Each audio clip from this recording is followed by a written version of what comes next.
Қамырды бұл жолы шпинатқа елеп, кешкі асқа өте ерекше тойымды тағам жасадым. Шпинатты жуып, үстінен азып су құйып, блендермен езіп аламыз. Менің сапалы ыңғайлы блендерім Maester дүкенінен алдым.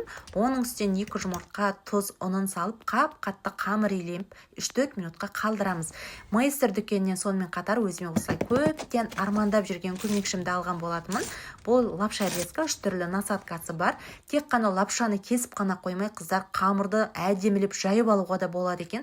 Уақытыңызды үнемдейтін өте керемет құрал.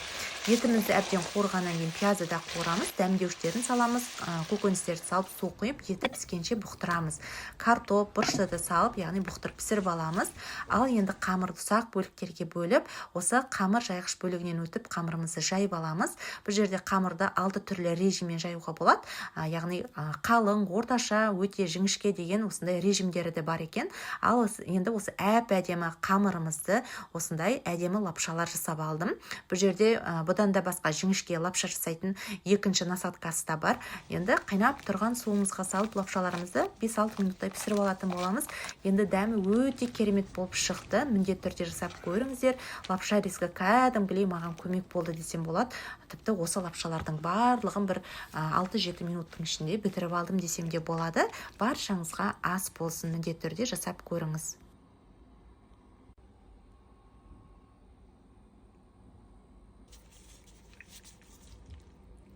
Бұл салатты бір көргеннен қарыннан хе салаты ма деп сұрап жатады. Мүлде олай емес. Жазда ең көп жасалатын ең керемет салаттардың бірі. Міндетті түрде жасап көріңіз. Барлық баялдың қабығынан аршып, ұзыншалап турап, тұз, су құйып, ашылық кеткенше қалдырамыз. Кляр дайындаймыз. 2 жұмыртқаға күштен өткізілген сарымсақ және тұз, 2-3 ас қасық ұн салып араластырамыз. Бізде міндетті түрде қоймалжың болу керек. Енді баялдылардың барлығын салып, аунатып, қызып тұрған майда 2 жағын қызартып қуырып аламыз. Бізде тез арада осылай қызарып піседі. Енді дәмі деген өте керемет болып шығады. Осылай қиярмен жасасаңыз, барлығын қуырып алғаннан кейін енді қиярымызды ұзыншалап тураймыз. Одан кейін қызанақты да қиғаштап турап аламыз. Мейлінше сәл ірілеу етіп тураған дұрыс. Енді барлығын бір тысқа жинаймыз.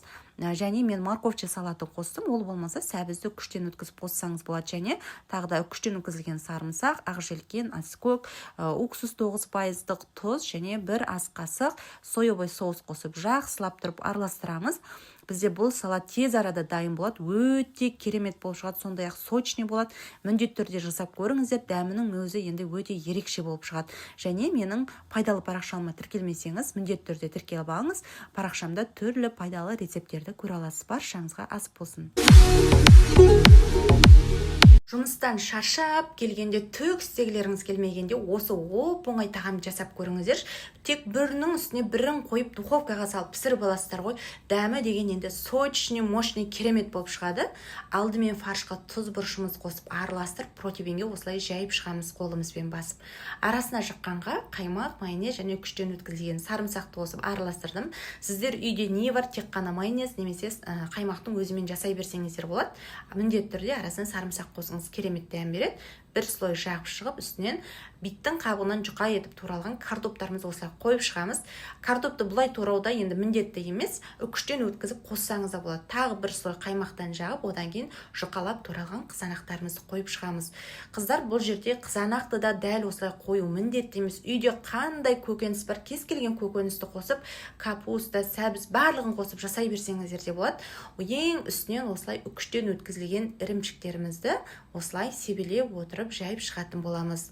Ең үстінен ірімшік болмаса, жұмыртқаны араластырып қоссаңыздар да болады. Қызып тұрған пеште 170-180 градуста 30-35 минуттай пісіріп аламыз. Қараңыздар, осындай керемет, сочный, сорпасы керемет болып шығады.